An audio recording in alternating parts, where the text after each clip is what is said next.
Deep within the unforgiving wilderness of Russia, where ancient forests whisper secrets and shadows dance with the unknown, lies a mountain shrouded in legend.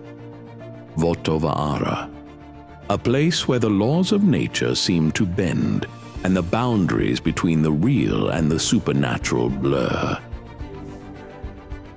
Here, trees twist in silent agony, their forms defying logic and reason.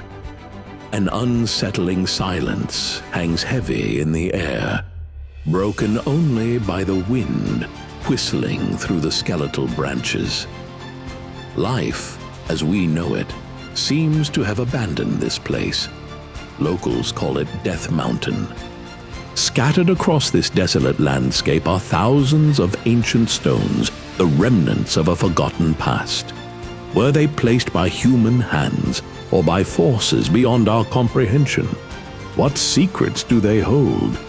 Ruins emerge from the undergrowth, hinting at a lost civilization, a culture that vanished into the mists of time.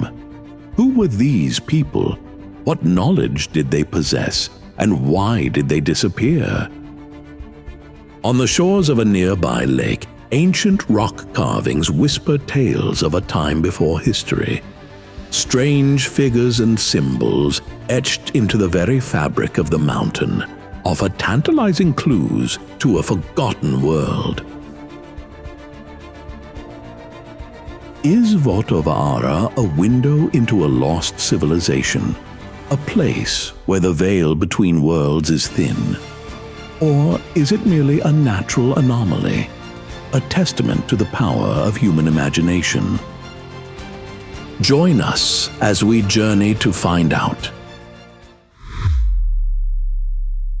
In the remote wilderness of Russia's Karelia Republic lies Vottovaara, a mountain enveloped in legend and mystery. Locals whisper of its otherworldly energy, a place where trees twist unnaturally and ancient stones defy understanding.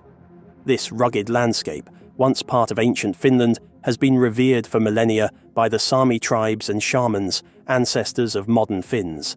They believed Vottovaara held special spiritual power, and today it continues to draw those curious enough to unravel its unexplained phenomena. As one ascends Vottovaara, the mountain's strangeness becomes increasingly apparent. The journey begins through dense pine and fir forests, but soon the trees start to twist and contort in unnatural ways. Trunks spiral as if caught in a slow-motion dance, and branches curve downward, forming eerie shapes that challenge logic. At the summit, no tree is older than a few decades, suggesting an unseen force periodically resets the forest's life cycle, leaving a landscape frozen in endless renewal. The unsettling atmosphere is heightened by an almost supernatural silence. No birds call, no creatures scurry, and the lakes dotting the slopes are devoid of fish. This absence of life, combined with the twisted trees and desolate atmosphere, has led locals to nickname it Death Mountain. Yet, despite its eerie reputation, Vottovaara attracts explorers, spiritual seekers, and curious minds alike. Adding to the enigma are about 1,600 massive stones known as seids, arranged across the terrain in deliberate formations. Sacred to the Saami, these stones were believed to represent spirits of nature or earth guardians. Balanced delicately on smaller rocks, they appear to float just above the ground, their massive weight seemingly defying gravity. While some scientists attribute their positions to glacial movements during the Ice Age, the precise balancing of so many stones challenges this explanation. What are the odds that 1,600 stones would rest so perfectly in such precarious positions? If these stones were placed by human hands, it raises questions about how ancient people achieved such feats. The delicate balance suggests they were placed with great care, ensuring the smaller supporting rocks weren't crushed. Could an ancient civilization have possessed advanced knowledge or tools beyond our understanding? And if so, what purpose did these seids serve? Were they markers, altars, or part of a complex spiritual map laid across the mountain? One of the most intriguing features is a formation known as the Well. Locals speculate that this stone structure is an ancient man-made reservoir, with blocks cut into rectangular shapes too precise for natural erosion. Despite centuries of weathering that have cracked and deformed the stones, remnants of precise interlockings remain, hinting at human craftsmanship. Similar structures exist elsewhere in Europe, such as the carved tank at Bulgaria's Perperikon sanctuary, which channels water through intricate grooves, surviving thousands of years. Might the Vottovaara well share a connection with such sites, hinting at a broader lost knowledge that spanned ancient Europe? If so, how did ancient builders across vast distances and time share similar techniques?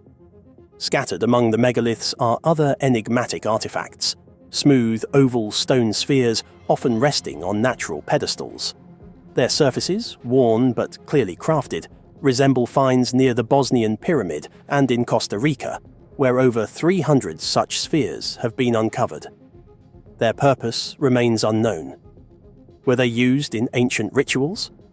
Symbols of lost knowledge connecting distant peoples? Or merely artistic expressions lost to time?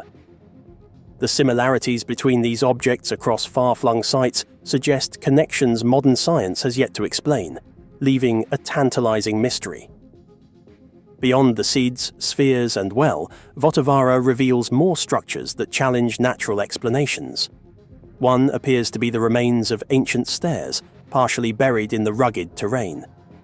The stones forming these steps are squared and smoothed, fitting together with precision that seems artificial, like a staircase leading nowhere, perhaps once part of a larger, lost complex.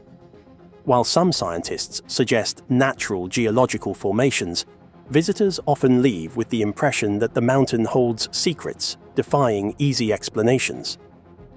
Another curious ruin resembles a prehistoric wall composed of large, squared stone blocks fitting together with uncanny precision. Though weathered by time, the blocks retain traces of their original smoothness, hinting at sophisticated craftsmanship. Is it possible that this wall, like other structures on Vottovaara, was built by a civilization that has vanished, taking its knowledge and techniques into history's mists? The mysteries extend beyond physical structures. On the eastern bank of Lake Onega, Europe's second largest lake, lies ancient rock art known as the Onega petroglyphs. Carved into granite cliffs rising from the lake, these 1,200 carvings are estimated to be 5,000 to 6,000 years old. Remarkably, they use light and shadow to transform the cliffs into a prehistoric canvas that shifts with the setting sun. During the day, the carvings are nearly invisible, blending into the rocky surface. But as the sun descends, the granite turns a deep red, and the images emerge in stark relief, illuminated in a stunning natural display. It's as if the ancient artists intentionally chose this location to bring their visions to life using nature's light. The imagery of the Onega petroglyphs is as mysterious as Vottovaara itself. Unlike familiar motifs of Eurasian rock art, these carvings predominantly feature waterbirds, especially swans, etched with precision that suggests deep reverence. The most striking figure is a human-like creature with a rectangular body and an oversized square head, over 2.5 meters long. Carved into a rock overlooking Lake Onega, its placement suggests it was seen as a spiritual gateway to the netherworld by the Neolithic people. Centuries later, Christian monks defaced the figure, carving a 7-pointed orthodox cross over it, believing it to be a symbol of the devil. Their actions were part of efforts to suppress what they saw as pagan beliefs, leaving a legacy of conflict and cultural erasure.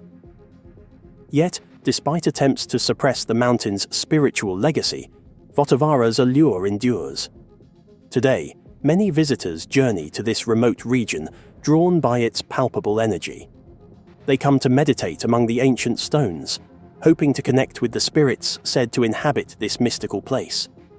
Walking among twisted trees, enigmatic formations and ancient carvings, they ponder, is Vottovaara a relic of a lost civilization where ancient knowledge intersects with unexplained natural forces? Or is it simply a natural anomaly, its reputation shaped by centuries of human imagination and wonder?